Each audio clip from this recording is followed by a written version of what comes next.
नमस्कार दोस्तों, good evening दोस्तों। करियर क्लासेज के इस ऑफिशियल चैनल पर मैं आप सभी का हार्दिक स्वागत करता हूं, हार्दिक अभिनंदन करता हूं। दोस्तों, हम जो है लुसेंट के अंदर प्राचीन इतिहास के बारे में जानकारी हासिल कर रहे थे, प्राचीन इतिहास के बारे में पढ़ रहे थे। दोस्तों, प्राचीन जो इतिहास है, प्राचीन इतिहास के अंतर्गत हमने वेदों के बारे में पढ़ा था, वेदांगों के बारे में पढ़ा, पुराण उपनिषद के बारे में पढ़ा और जो प्राचीन ऐतिहासिक ग्रंथ थे उनके बारे में हमने जानकारी हासिल की। और प्राचीन जो सन थे यानी जो ईसा मसीह से पूर्व के समय यानी बीसी और एडी के बारे में भी हमने जानकारी हासिल की। और दोस्तों, ऐतिहासिक ग्रंथों में हमने जो प्रमुख ग्रंथ थे, जो प्रमुख पुस्तकें थी, उनके बारे में हमने जानकारी हासिल की। प्रमुख पुस्तकों के अंतर्गत हमने जो जातक है, आगत जो पुस्तक है, राजतरंगिणी थी और जो अर्थशास्त्र थी, अर्थशास्त्र जो पुस्तक थी, इन चार पुस्तकों के बारे में हमने जानकारी हासिल की। तो आगे जो ऐतिहासिक ग्रंथों के अंतर्गत और जो पुस्तकें हैं उनके बारे में आज हम जानकारी हासिल करेंगे। तो दोस्तों, ज्यादा से ज्यादा जो है वीडियो को शेयर करो, लाइक करो और कमेंट करो। अगर आप इस चैनल पर नए हो तो करियर क्लासेज ऑफिशियल चैनल को सब्सक्राइब करो ताकि और जो है बेल आइकन को प्रेस कर लेना ताकि नोटिफिकेशन आपको समय समय पर मिलता रहे। और दोस्तों, ज्यादा से ज्यादा वीडियो को शेयर करो ताकि मैं आपको अच्छे से जो है लुसेंट के बारे में अच्छे से बताऊं, अच्छे से टॉपिक आपको करवाने जा रहा हूं। एक एक चीज को, एक एक टॉपिक को रटने वाले हैं, एक एक जो अंदर कॉन्सेप्ट दिए गए हैं, भारतीय इतिहास के बारे में जो जानकारी दी गई है उन जानकारियों के बारे में हम डीपली से जो है जानकारी प्राप्त करने वाले हैं। एकदम जो निचोड़ करके जो है आपको जानकारी बताने वाला हूं। अगर कोई सा भी क्वेश्चन लुसेंट के अंदर से आ गया तो हम उसे छोड़ने वाले नहीं हैं। एक एक क्वेश्चन को जो है गहराई से आज हम करने वाले हैं। तो दोस्तों, ज्यादा से ज्यादा जो है अपने इस वीडियो को अपने दोस्तों के अंदर शेयर करो। तो दोस्तों, आज के टॉपिक की शुरुआत करते हैं आज के मोटिवेशन कोड के साथ। तो आज का मोटिवेशन कोड है, लक्ष्य को पाने के लिए यदि हम तन मन और धन लगा देते हैं, यदि लक्ष्य को पाने के लिए हम तन मन और धन लगा देते हैं तो सच कहता हूं दोस्तों, कुंडली के सितारे भी अपनी जगह बदल देते हैं। तो दोस्तों, अगर हम अपने लक्ष्य को पाने के लिए गवर्नमेंट जॉब के लिए यानी हमें कोई भी जॉब है जो हासिल करनी है, वैकेंसी जो है, तो अपने लक्ष्य को प्राप्त करने के लिए अगर हम तन मन और धन से यानी अच्छे मन से पढ़ाई करेंगे, अच्छे मन से स्टडी करेंगे तो हमें क्या है, लक्ष्य की प्राप्ति अवश्य होगी। यानी कुछ बच्चे कहते हैं हमारे किस्मत जो है, किस्मत अच्छी नहीं है। तो दोस्तों, किस्मत सभी की एक जैसी होती है, लेकिन किस्मत को अच्छी बनाने के लिए हमें पढ़ना जरूरी है। अगर हम पढ़ेंगे नहीं तो किस्मत जो है अकेली कभी हमारे साथ नहीं देगी।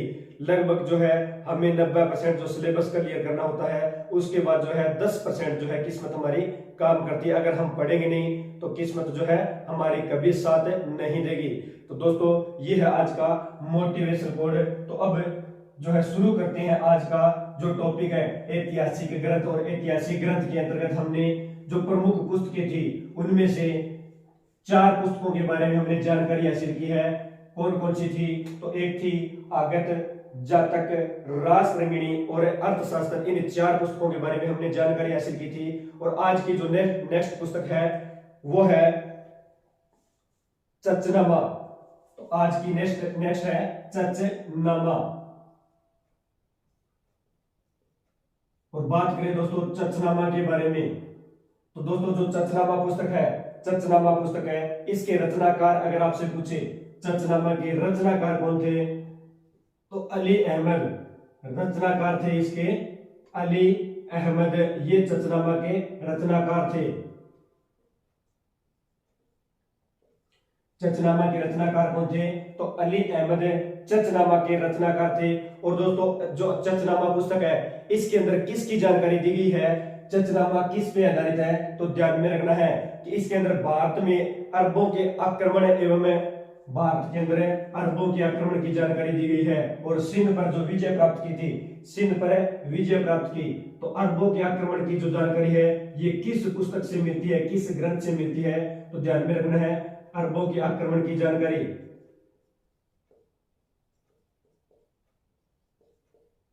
अरबों के आक्रमण की जो जानकारी है। और जो सिंध पर विजय प्राप्त की थी, सिंध पर जो विजय थी इस विजय की जानकारी किससे मिलती है, तो ध्यान में रखना है ये जानकारी जो है ये चचनामा जो पुस्तक है, चचनामा पुस्तक से इसकी जानकारी मिलती है। ये आपको ध्यान में रखना है कि चचनामा की जानकारी जो है, चचनामा के रचनाकार कौन थे, तो अली अहमद। और चचनामा से हमें किसकी जानकारी मिलती है, तो चचनामा से हमें जो अरब थे, अरबों के आक्रमण की जानकारी या विजय पर जो सिंध पर विजय प्राप्त की थी, इसकी जानकारी कहां से मिलती है, तो चचनामा जो पुस्तक है इससे इसकी जानकारी मिलती है। नेक्स्ट पुस्तक है अष्टाध्यायी।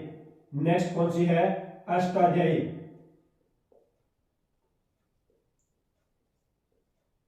नेक्स्ट है अष्टाध्यायी। और दोस्तों अष्टाध्यायी के रचनाकार कौन थे, तो ध्यान में रखना है अष्टाध्यायी के रचनाकार कौन थे, तो पाणिनि जो है, पाणिनि अष्टाध्यायी के रचनाकार थे। ये आपको ध्यान में रखना है कि अष्टाध्यायी के रचनाकार कौन थे, अष्टाध्यायी की रचना किसने की, तो पाणिनि ने अष्टाध्यायी की रचना की थी।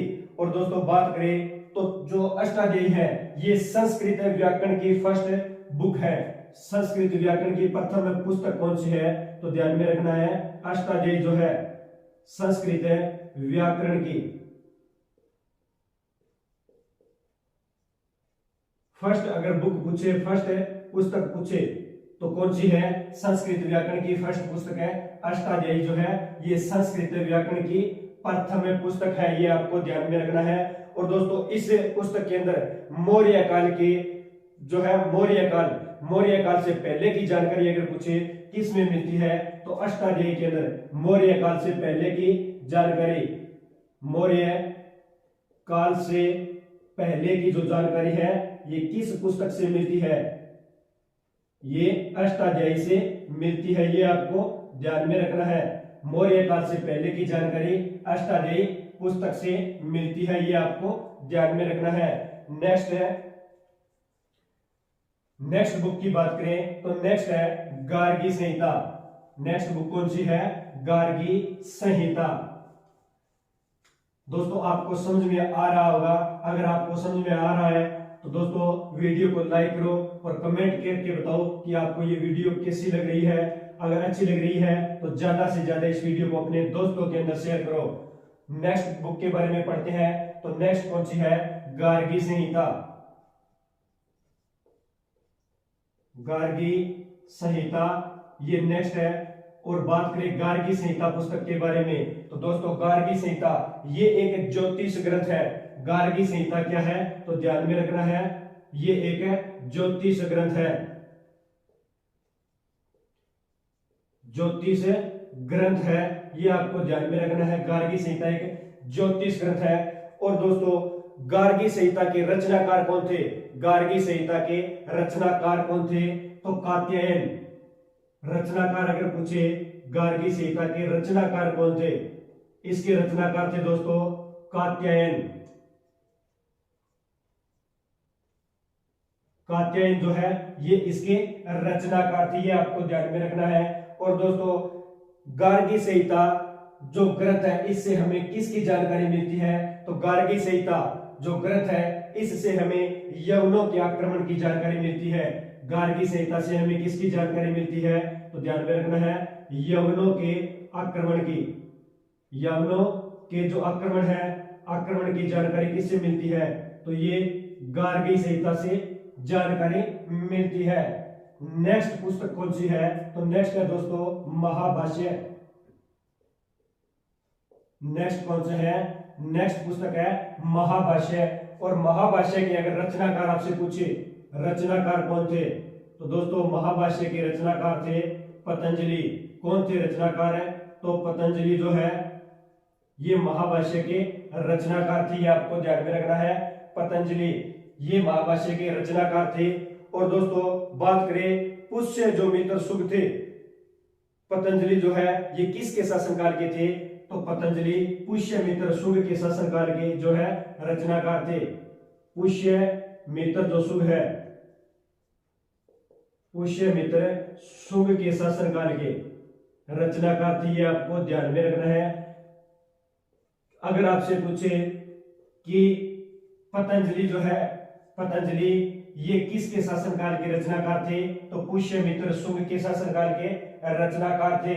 यानी आपको क्या पता चला है कि जो महाभाष्य है इसके अंदर शुंग वंश की जानकारी मिलती है। किस वंश की जानकारी मिलती है? तो शुंग वंश के बारे में जो जानकारी है, शुंग वंश के जो बारे में जानकारी है ये किस में मिलती है? तो शुंग वंश के बारे में जानकारी महाभाष्य जो पुस्तक है इसके अंदर शुंग वंश के बारे में जो जानकारी है ये जानकारी मिलती है। ये आपको ध्यान में रखना है। तो दोस्तों जो प्रमुख ग्रंथ थे, जो प्रमुख पुस्तकें थी, उनको आज हमने कवर किया है। तो कौन कौन सी पुस्तकें थी? तो एक तो आगत करवाई है मैंने, जातक करवाई है, और कौन कौन सी करवाई है दोस्तों?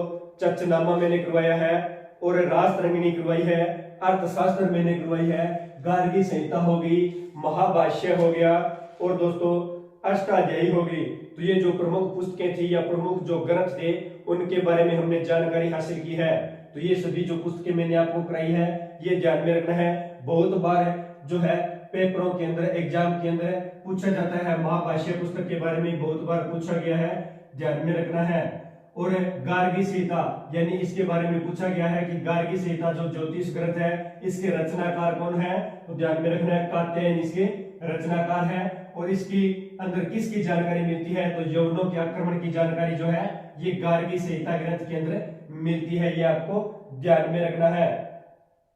अब नेक्स्ट जो टॉपिक है अपना वो करेंगे। नेक्स्ट जो है वो है विदेशी यात्रियों के आक्रमण। विदेशी यात्रियों के आक्रमण या विदेशी यात्रियों से मिलने वाली जो भी जानकारी है, विदेशी यात्रियों से मिलने वाली जो भी जानकारी है, यानी कौन कौन से विदेशी यात्री है जो अपने देश इंडिया के अंदर आए थे, भारत के अंदर आए थे, उनके बारे में हम जानकारी हासिल करेंगे। तो नेक्स्ट शुरुआत करते हैं।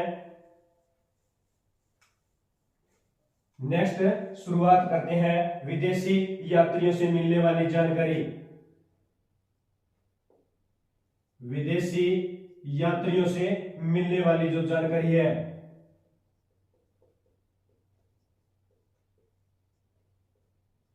मिलने वाली जानकारी। तो विदेशी यात्रियों से जानकारी यानी कौन कौन से विदेशी यात्री हुए थे, कौन कौन से विदेशी यात्री हुए थे? तो ध्यान में रखना है, एक थे चीनी लेखक और दूसरे थे अरबी लेखक। दूसरे कौन से? अरबी लेखक।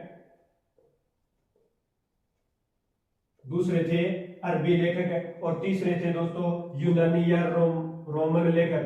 यूनानी या इन्हें क्या बोलते हैं? रोमन। यूनानी या रोमन लेखक है। और चौथे कौन से थे? तो ये थे अन्य जो लेखक आए थे। कौन से? अन्य जो भी अन्य लेखक आए थे उनके बारे में। तो ये आपको ध्यान में रखना है। चार प्रकार के जो यात्री थे उनके बारे में हम पढ़ेंगे। चार प्रकार के यात्री कौन कौन से थे? तो पहला है चीनी लेखक, दूसरा है अरबी लेखक, तीसरा है यूनानी या रोमन लेखक है, और चौथे जो अन्य लेखक आए थे उनके बारे में हमें जानकारी हासिल करेंगे। तो दोस्तों अब शुरुआत करते हैं चीनी लेखकों के बारे में। तो चीनी लेखक के अंतर्गत है कौन कौन से जो है चीनी यात्री है ये भारत के अंदर आए थे, कब आए थे, तो ये जानकारी हमें हासिल करेंगे। तो ज्यादा से ज्यादा दोस्तों वीडियो को अपने दोस्तों के अंदर शेयर करो। तो पहले जो चीनी यात्री कौन सा आया था? तो ध्यान में रखना है, चीनी यात्री पहले जो आया था वो था फाहियान। पहले चीनी यात्री कौन सा आया था? तो फाहियान है। ये सर्वप्रथम भारत के अंदर आया था। फाहियान है सर्वप्रथम भारत के अंदर आया था। कब आया था?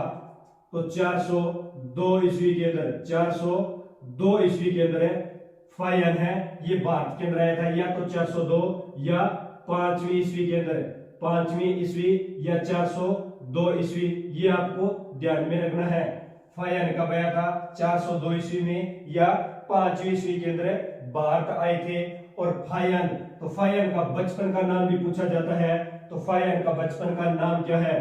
तो ये आपको ध्यान में रखना है। बचपन का नाम क्या है? तो कुंग। बचपन का नाम है इनके कुंग। ये आपको ध्यान में रखना है। बचपन का नाम क्या है? तो इनके बचपन का नाम है दोस्तों कुंग।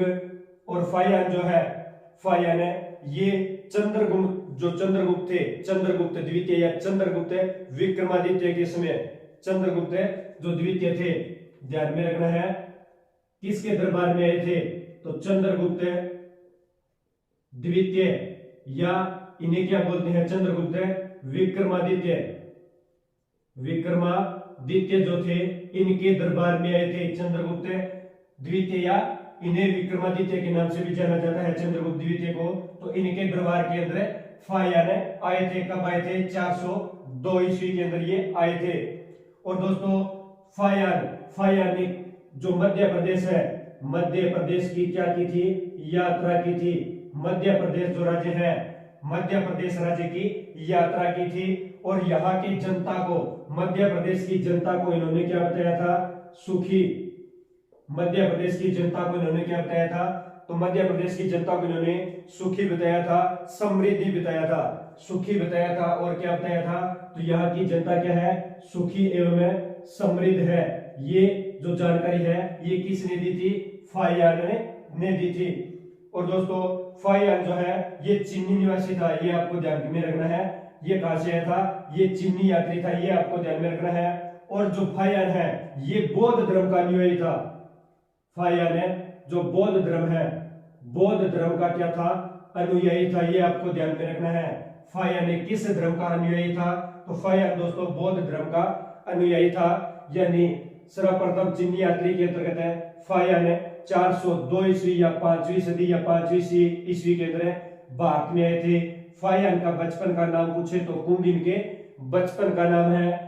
और फायान चंद्रगुप्त द्वितीय यानी विक्रमादित्य के समय या विक्रमादित्य के दरबार के अंदर आए थे।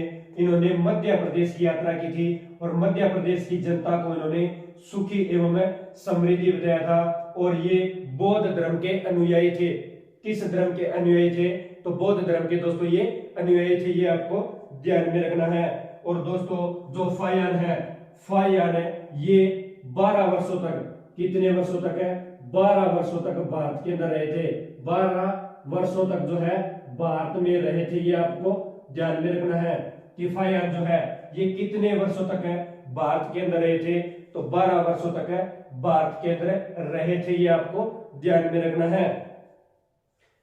तो दोस्तों ये जो थे फायान के बारे में हमने जानकारी हासिल की है, यानी फायान के बारे में हमें इतनी जानकारी मिलती है।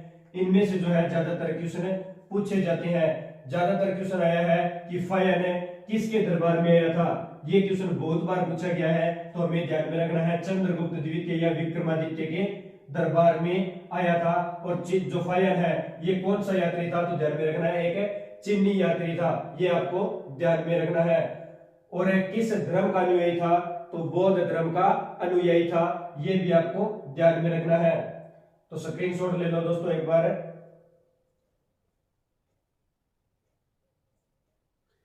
जो नेक्स्ट जो यात्री करने वाले हैं वो है हवेनसांग। नेक्स्ट यात्री कौन है? तो नेक्स्ट यात्री के बारे में जानेंगे, तो वो है हवेनसांग।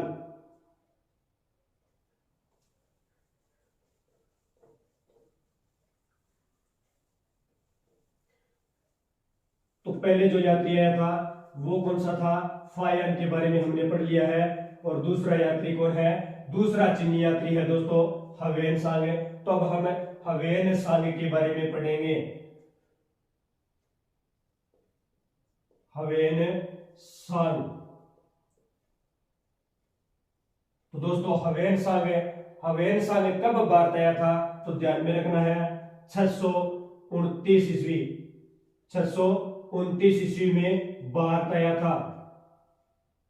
629 ईस्वी के अंदर है हवेनसांग जो है ये भारत में आया था। किसके दरबार में आया था?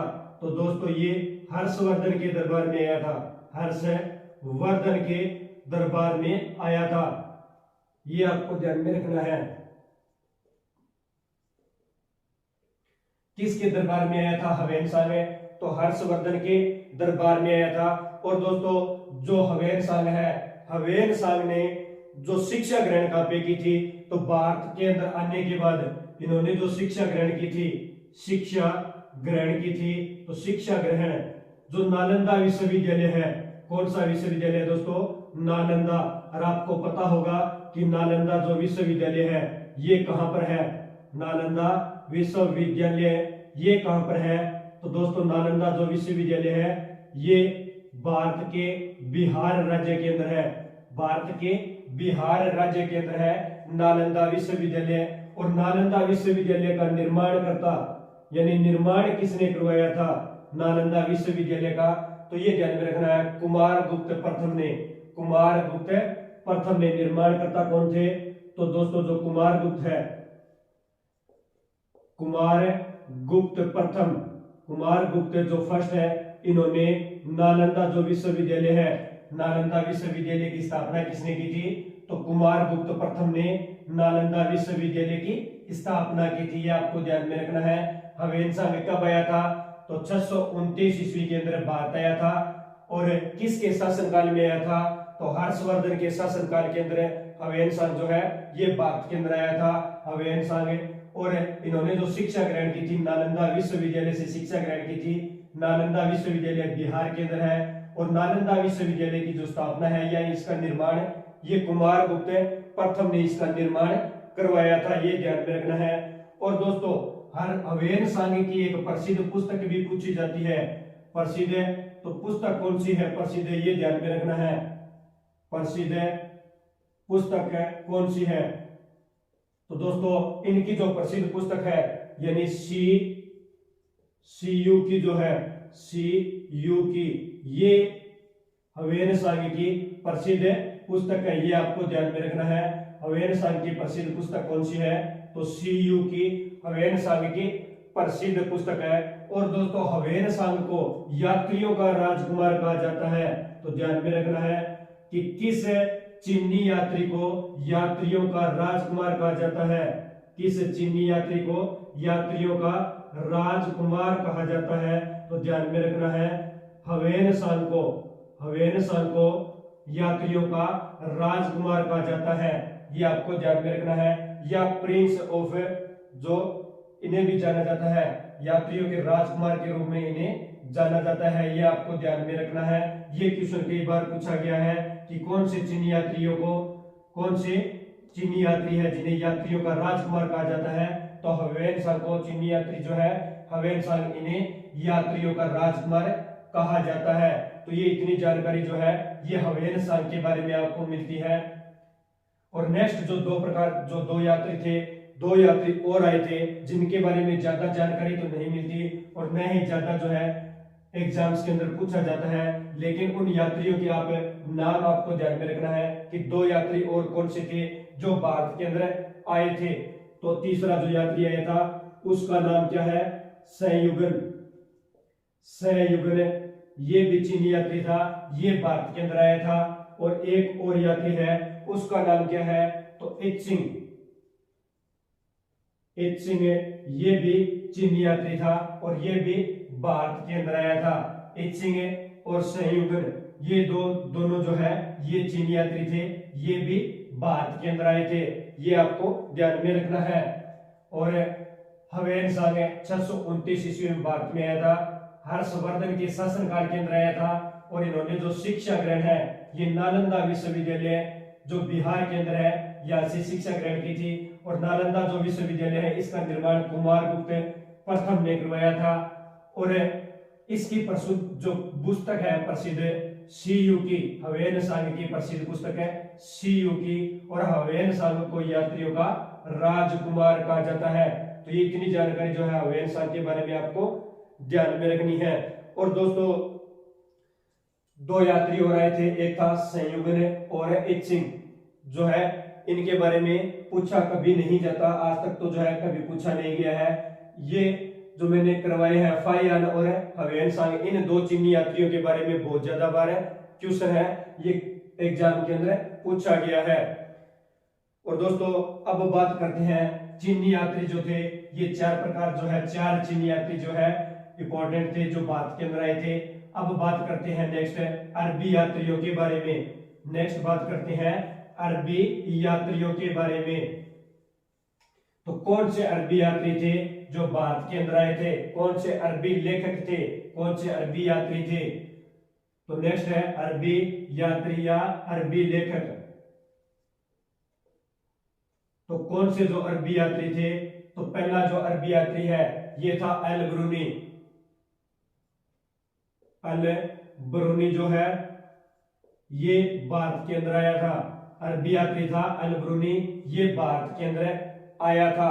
और दोस्तों बात करें अल ब्रूनी के बारे में, बात करें अल ब्रूनी के बारे में, तो दोस्तों जो अल ब्रूनी है ये मोहम्मद गजनबी के दरबार के अंदर आया था। तो ध्यान में रखना है अल ब्रूनी महमूद जो गजनबी है, महमूद गजनबी के दरबार के अंदर आया था, महमूद गजनवी के दरबार में आया था। कौन आया था, तो अल ब्रूनी आया था। और अल ब्रूनी की बात करें तो इसकी प्रसिद्ध पुस्तक कौन सी है, अल ब्रूनी की प्रसिद्ध पुस्तक कौन सी है, तो दोस्तों ध्यान में रखना है अल ब्रूनी की प्रसिद्ध जो पुस्तक है किताब उल हिंद। कौन सी है दोस्तों, तो किताब उल हिंद, ये इसकी प्रसिद्ध पुस्तक है किताब उल हिंद। और एक और पुस्तक का नाम मिलता है तहकीक, तहकीक ए हिंद, तहकीक ए हिंद। ये दो पुस्तक जो है, ये दोनों जो पुस्तक है ये अल ब्रूनी की प्रसिद्ध पुस्तक है। इन दोनों पुस्तकों के बारे में आपको ध्यान में रखना है। और किसके दरबार के अंदर आए थे, तो महमूद जो गजनबी है इनके दरबार के अंदर ये आए थे। और दोस्तों अल ब्रूनी की मातृभाषा अगर आपसे पूछे कि अल ब्रूनी की मातृभाषा क्या थी, तो दोस्तों अल ब्रूनी की मातृभाषा थी फारसी। अल ब्रूनी की मातृभाषा क्या थी, तो फारसी जो है ये अल ब्रूनी की मातृभाषा थी। ये आपको ध्यान में रखना है, अल ब्रूनी की मातृभाषा फारसी भाषा थी।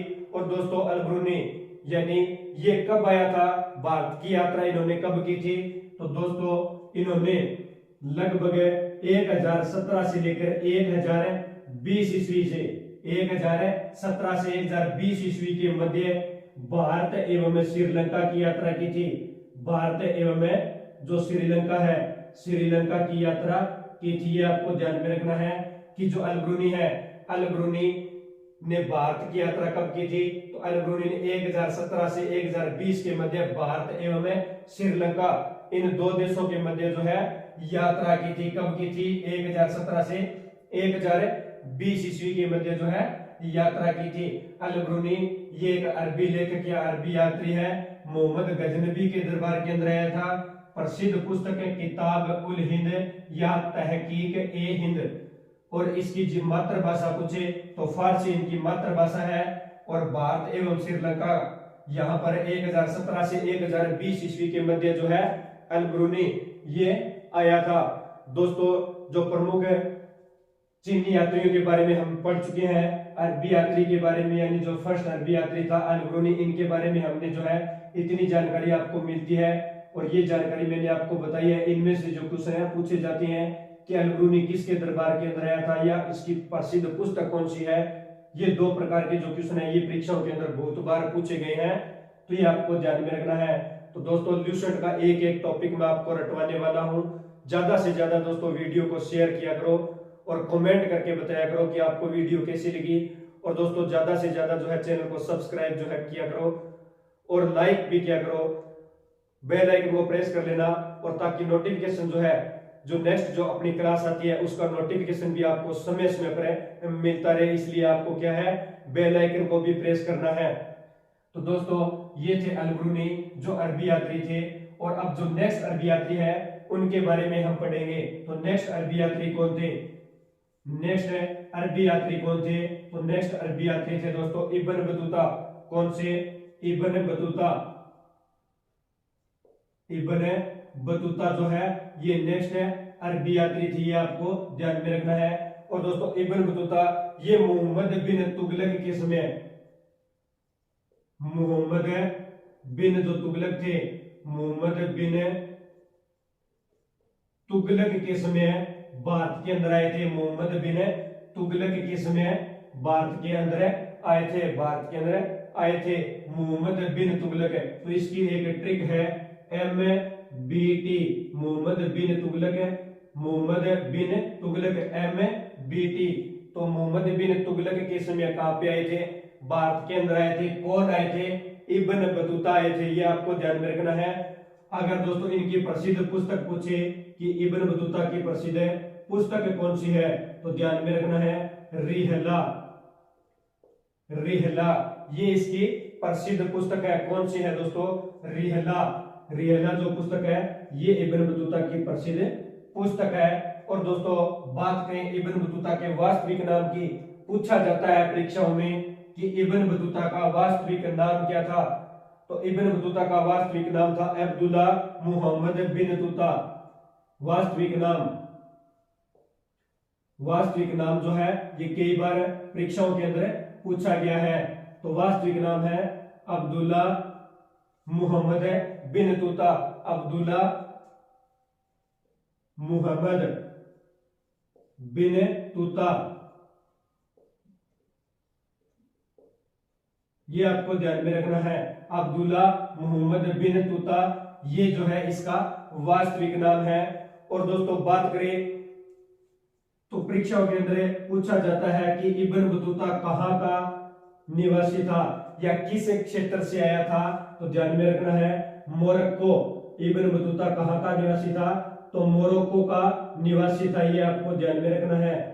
मोरक्को का निवासी था इब्न बतूता, मोरक्को का निवासी था। और दोस्तों इब्न बतूता यानी मुसलमान यात्रियों में सबसे महान, मुस्लिम जो यात्री थे, मुस्लिम यात्रियों में पूछे सबसे महान है, तो मुस्लिम जो यात्री थे, मुस्लिम यात्रियों के अंदर सबसे महान जो था ये इब्न बतूता था। मुस्लिम यात्रियों में सबसे महान कौन सा था, तो इब्न बतूता ये मुस्लिम यात्रियों में सबसे महान था, ये आपको ध्यान में रखना है। और दोस्तों भारत के अंदर कब आया था, तो इब्न बतूता जो है ये भारत के अंदर 1333 ईस्वी के अंदर 1333 ईस्वी में भारत में आया था। 1333 ईस्वी भारत के अंदर कहां पर आया था, तो भारत के सिंध प्रांत के अंदर ये आया था। भारत के सिंध प्रांत के अंदर आया था। कब आया था? 1333 ईस्वी में भारत के सिंध प्रांत के अंदर आया था। तो दोस्तों इब्न बतूता मोहम्मद बिन तुगलक के समय भारत आया था। और इब्न बतूता की प्रसिद्ध पुस्तक है रिहला। इब्न बतूता मोरक्को का निवासी था। इब्न बतूता है ये मुस्लिम यात्रियों में सबसे महान था। और इब्न बतूता का वास्तविक नाम है अब्दुल्ला मुहम्मद बिन तुता। और इब्न बतूता 1333 ईस्वी को भारत के सिंध प्रांत के अंदर आया था, ये आपको ध्यान में रखना है। तो हमने दो जो अरबी लेखक थे, दो अरबी लेखकों के बारे में, यानी एक तो अल-बरूनी और दूसरा है इब्न बतूता, इन दोनों के बारे में दोस्तों आज हमने जानकारी हासिल की है। और चीनी यात्रियों के बारे में हमने जानकारी हासिल की है। तो दोस्तों आगे का जो टॉपिक है ये हम कल करने वाले हैं। अगर दोस्तों आपको ये वीडियो अच्छी लगी तो वीडियो को लाइक करना, कमेंट करना और ज्यादा से ज्यादा इस वीडियो को अपने दोस्तों के अंदर शेयर करना। अगर आप इस चैनल पर नए हो तो करियर क्लासेस ऑफिशियल चैनल को सब्सक्राइब करना और बेल आइकन को प्रेस करना, ताकि नोटिफिकेशन आपको समय समय पर मिलता रहे। मिलते हैं दोस्तों नेक्स्ट वीडियो में, नेक्स्ट जो है लेखक के साथ, नेक्स्ट यात्री के साथ। तब तक के लिए धन्यवाद दोस्तों। जय हिंद, जय भारत, वंदे मातरम।